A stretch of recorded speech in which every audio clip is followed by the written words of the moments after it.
The footballer এখন তো famous footballer আছে আমাদের দেশের Hamza Chowdhury, so he has Saint a video owner point of view থেকে অ্যাজ এ মানে from a footballers point of view Bangladesh আসলে দেখতে কিরকম। আর তারপরে আমাদের একটা বেঙ্গল সিম্ফনি যারা ইমন চৌধুরীর যে টিমটা ওনাদেরকে একটা ক্লাসিক বাংলাদেশি যে একদম হার্ডকোর মিউজিক সেই মিউজিকের ভিতর দিয়ে নিয়ে যাবেন, মিউজিক্যাল জার্নির ভিতর দিয়ে নিয়ে যাবেন 15-20 মিনিটের জন্য। এবং ফাইনালি আমাদের একটা ফ্যাশন শো আছে ওখানে, সেটা হচ্ছে বাংলাদেশি জামদানি, বাংলাদেশের রিক্সা, বাংলাদেশের যে ট্রেডিশন গুলা সেইগুলাকে আপহোল্ড করার জন্য, সেইগুলাকে শোকেস করার জন্য আমরা একটা ফ্যাশন শোর মতো অর্গানাইজ করেছি মিউজিকের সাথে সাথে। So that's generally the size of the program. আপনারা প্রোগ্রামের ভিডিওটা হয়তো সামনে পেয়ে যাবেন, but I am really excited about it. আমার ধারণা যে এই প্রোগ্রামটার শেষে একজন বিদেশি ইনভেস্টর যিনি প্রথমবারের মতো, আজকে ইনফ্যাক্ট আমি যাদের সাথে কথা বলেছি অনেক বড় বড় ইনভেস্টর আজকে আমাকে বলেছেন যে ওনারা আগে কখনো বাংলাদেশে আসেননি, এই প্রথমবার আসছেন। তো তাদের জন্য আসলে বাংলাদেশের এই ফুল 360 ভিউটা খুব দরকার, not only the business environment but how the people are. So এটাকে আমরা আজকে দিন শেষে আমাদের গোল হচ্ছে যে ওই জায়গাটায় পৌঁছানো, যে ওনারা যখন এই দেশ থেকে ফেরত যাবেন, বাংলাদেশ থেকে ফিরে যাবেন, তখন ওনাদের বন্ধু বান্ধব, ওনাদের কলিগ, এদের কাছে যখন ওনারা বাংলাদেশের গল্পটা বলবেন যে ওনাদের কি এক্সপিরিয়েন্স ছিল, ওনারা এখানে ফুল পিকচার দিতে পারেন এবং আমাদের হয়ে ওনারা অ্যাম্বাসেডর হিসেবে কাজ করবে। আমাদের পুরো সোসাইটিটাতে সবসময় আসলে এন্টারপ্রেনারদেরকে ফোকাস করলে হবে না, তাদের সাথে যারা কাজ করে, আমাদের যে ওয়ার্কার্স, আজকে নাসিম মনসুর ভাইয়ের প্রেজেন্টেশন যারা দেখেছেন তারা দেখেছেন যে আমাদের ইকোনমিটাকে যে আমাদের ইকোনমির যে চাকাটা, সেই চাকাটা এগিয়ে নিয়ে যাওয়ার জন্য এন্টারপ্রেনাররা শুধু একা তো আর করেন না, সাথে তাদের ওয়ার্কফোর্স যেটা আছে, আমাদের শ্রমিকরা করে।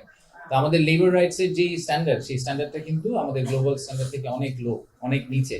সেটাকে আমাদের একটা জায়গায় নিয়ে যেতে হবে। তো আমরা এখন আইএলওর সাথে এমইউটা সাইন করেছি এইটা কনফার্ম করার জন্য যে আমরা ভবিষ্যতে এফডিআই অ্যাট্রাক্ট করতে চেষ্টা করব, বাট আমাদের লেবার রাইটস কে কম্প্রোমাইজ না করে। এবং আরেকটা সত্যি কথা হচ্ছে যে পৃথিবী যেদিকে যাচ্ছে, তাদের লেবার রাইটস কে যদি আমরা কম্প্রোমাইজ করতে থাকি, একসময় আসলে বাংলাদেশ থেকে কেউ কোনো প্রোডাক্ট নেবে না। বাংলাদেশের ওই লেবার স্ট্যান্ডার্ডটাকে একটা জায়গায় নিয়ে যাওয়া will become a minimum requirement for a lot of clients. So আমাদেরকে ওইটাকে ম্যানেজ করতেই হবে। আর দ্বিতীয়ত হচ্ছে আমরা আরেকটা এমইউ সাইন করেছি আজকে, সেটা হচ্ছে হান্ডার গ্রুপের সাথে, একটা Chinese textile and garments manufacturer. তারপর $150 মিলিয়ন মতো ইনভেস্টমেন্ট কমিট করার কথা বলছে। তো তাদেরকে আমরা, এবং সেই ইনভেস্টমেন্টে যদি বাংলাদেশে ফলো থ্রু করে আগামী 1 থেকে 2 বছরের মধ্যে, তাহলে প্রায় 15,000 নতুন কর্মসংস্থান সৃষ্টি হবে। তো তাদেরকে আমরা বিভিন্ন জায়গায় জমি অ্যালোকেট করার চেষ্টা করছি, কারণ তারা একদম এন্ড টু এন্ড একটা সলিউশন নিয়ে আসছে, একদম বুবেন থেকে শুরু করে all the way down to garment manufacturing. So হান্ডার গ্রুপের সাথে আজকে আমরা যে কাগজে সাইন করলাম, সেটা এসেনশিয়ালি আমাদেরকে এনশিওর করলো যে $150 মিলিয়ন একটা ইকুইটি ইনভেস্টমেন্ট হবে। তার চেয়েও বড় কথা যে 15,000 লোকের আশা করছি আগামী 1 থেকে 2 বছরের মধ্যে নতুন কর্মসংস্থান সৃষ্টি হবে এটার মাধ্যমে। পলিসি কন্টিনিউটি হবে কিনা, এটার রাইট আনসার বা এক্সাম্পল হচ্ছে আজকে আমরা তো ইনভেস্টমেন্ট কনফারেন্স করছি, কিন্তু ওনাদেরকে বাদ দিয়ে করছি না।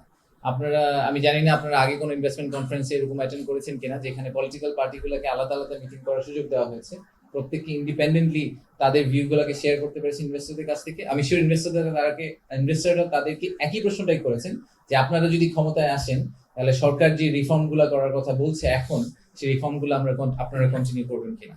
তো আপনারা ইনভেস্টরদেরকে জিজ্ঞেস করে দেখতে পারেন ওনারা এটাতে হ্যাঁ বলেছে না বলেছে।